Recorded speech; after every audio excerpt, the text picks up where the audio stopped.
कि आपने राहुल गांधी के साथ बहुत करीबी से काम किया, फिर नए दौर की आप लोगों की बातचीत भी चली। क्या राहुल गांधी में मादा है कि वो नरेंद्र मोदी को चुनौती दे सके? अभी जब आप, इससे जुड़ा ही सवाल पूछ रहा हूँ, अभी जब आपकी इंटरेक्शन चल रही थी, इतनी बातचीत चल रही थी, उस दौरान, correct me if I am wrong, हमारी जानकारी है कि आपने पूर्णकालिक अध्यक्ष की भी बात की कि प्रेसिडेंट फुल टर्म का होना चाहिए।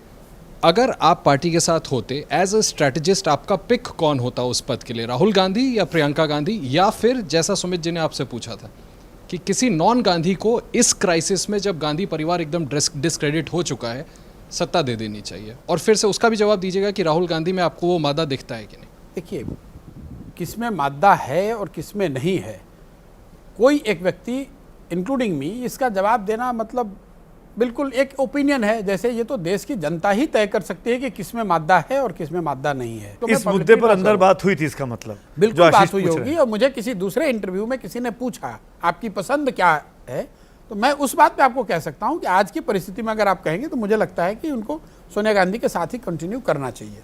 अक्सर ये कंट्रोवर्सी हो जाती है कि राहुल गांधी बड़े इनकंसिस्टेंट पॉलिटिशियन है, बड़े बड़े मसले होते हैं और वो विदेश चले जाते हैं। अभी 2 रोज़ पहले की बात है, एक तस्वीर बड़ी वायरल हो गई काठमांडू की। मैं आपसे पूछना इसलिए चाहता हूँ कि अगर आप स्ट्रैटेजिस्ट आज की तारीख में उनके होते, तो क्या मौजूदा परिस्थिति में जब नरेंद्र मोदी नाम की चुनौती उनके सामने खड़ी है, क्या आप उनको ये सलाह देते कि इस तरह की तस्वीरें भारत की संस्कृति को देखते वो अवॉइड करनी चाहिए, या it's all good, no problem, carry on? मैं तो बड़ा खुश हूँ कि भाई मैं स्ट्रेटेजिस्ट नहीं हूँ उनके साथ। अभी विभाग हो गया, बात कर रहे हैं, कार्यक्रम के आखिरी पलों में हम आ चुके हैं। एक रैपिड फायर राउंड आपके साथ खेलना चाहता हूँ।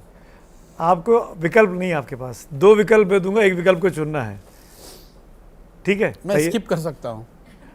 आप मेहमान हैं तो मान लेंगे हम चाहेंगे नहीं कि आप स्किप करें। नरेंद्र मोदी या सोनिया गांधी, कौन बेहतर? किस चीज़ में? As a politician. भाई देखिए, जो अब फिर ये आपने रैपिड फायर रखा है तो मैं वो बोल नहीं सकता हूँ। किसी दूसरे देश की एक महिला का, इटली से एक महिला का आकर जिस तरह का प्रभाव या जिस तरह की औरा राजनीतिक शक्ति उन्होंने यहाँ देश में बनाई, वो अपने आप में बहुत बड़ा कमेंडेबल चीज़ है।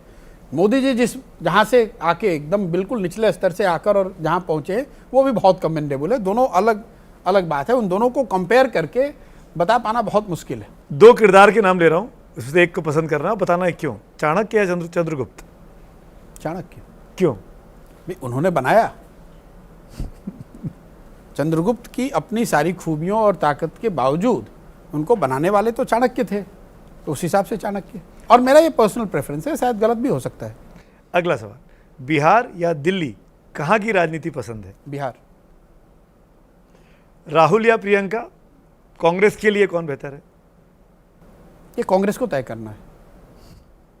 कांग्रेस के लिए अच्छा क्या है, गांधी परिवार का अध्यक्ष या गैर गांधी अध्यक्ष?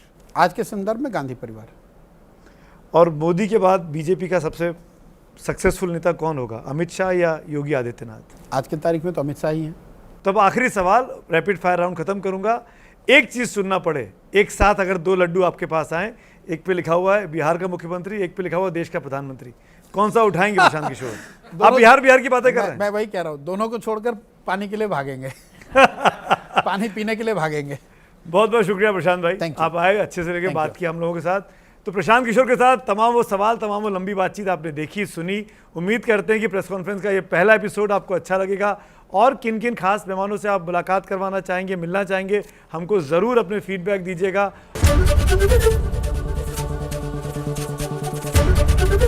एबीपी न्यूज़ आपको रखे आगे।